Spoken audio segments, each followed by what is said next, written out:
तो थर्सडे 18 सितंबर को भी क्या निफ्टी कंटिन्यू करेगी अपनी रैली, फटाफट पता करते हैं इस वीडियो में। दोस्तों हमेशा की तरह एनालिसिस की शुरुआत करते हैं निफ्टी के डेली चार्ट से पहले मैं एनालिसिस में आगे बढ़े। अगर आप पे पहली बार आए तो फॉलो करना मत भूलिएगा ऐसी धमाकेदार डेली मार्केट एनालिसिस वीडियोस के लिए। डेली चार्ट को ध्यान से देखेंगे तो हमारे जो ऊपर के टारगेट से 25,333 ये जो टारगेट हमने 2 दिन पहले की वीडियो में दिया था इसको अचीव कर लिया निफ्टी ने, यहीं पर आकर रुकी है। अब इस लेवल के ऊपर भी अगर कल ट्रेड करती है तो अब जो हमारे ऊपर के टारगेट्स निकल के आ रहे हैं निफ्टी में वो हो जाएंगे 25,555 और 25,666 तक के। इंट्राडे में मूव्स कहां देखने को मिलेंगे ये देखते हैं निफ्टी के 5 मिनट के चार्ट पे।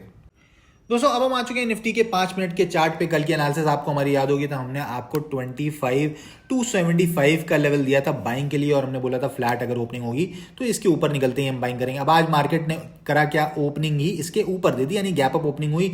लेकिन फिर भी जो भी हमारा लेवल होगा एक ना एक बार कोशिश तो करती है मार्केट वहां तक आने की, और आप देखेंगे कि यहीं से क्योंकि इस लेवल के ऊपर खुली थी तो एग्जैक्ट इसने 275 से ही सपोर्ट लिया है, यही लो रहा है और उसके बाद 333 तक जो हमारा टारगेट था वो हिट करा। अब कल के केस में क्या होगा, अगर फ्लैट ओपनिंग होती है और 25,333 के ऊपर कोई 5 मिनट की कैंडल हमें क्लोज होती हुई दिखती है, इसका जैसे ही हाई निकलता है फिर हम ऊपर के टारगेट्स के लिए जाएंगे जो कि हो जाएंगे 25,395, 25,424, 25,482, 25,519, 25,558 तक के।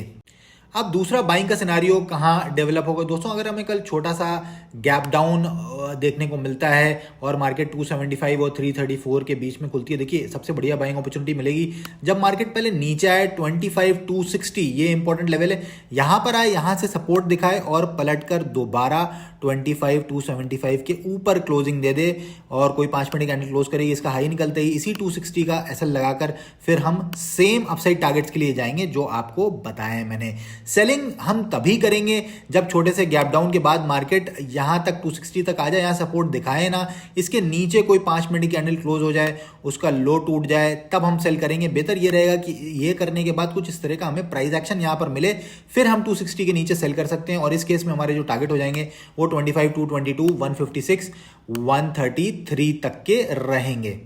इनकेस मार्केट 25,333 के ऊपर डायरेक्टली गैप अप खुल जाती है तो फिर वेट करना होगा 333 तक आने का। यहां पर आकर कोई सपोर्ट अगर दिखाती है, कोई हैमर कैंडल वगैरह बनती है और इसका हाई निकलता है, तब हम ट्रेड करेंगे for the same upside target. Gap up खुलने के केस में ज्यादा यहां पर एंट्री करने की कोशिश नहीं करेंगे क्योंकि कल सेंसेक्स की एक्सपायरी है तो साइडवेज होकर प्रीमियम भी गल सकते हैं। अगर ज्यादा बड़ा गैप अप खुलता है तो वेट करना जरूरी रहेगा यहां तक आने का। तो ये थी कल के लिए हमारा एनालिसिस। वीडियो पसंद आई हो तो लाइक करना मत भूलिएगा।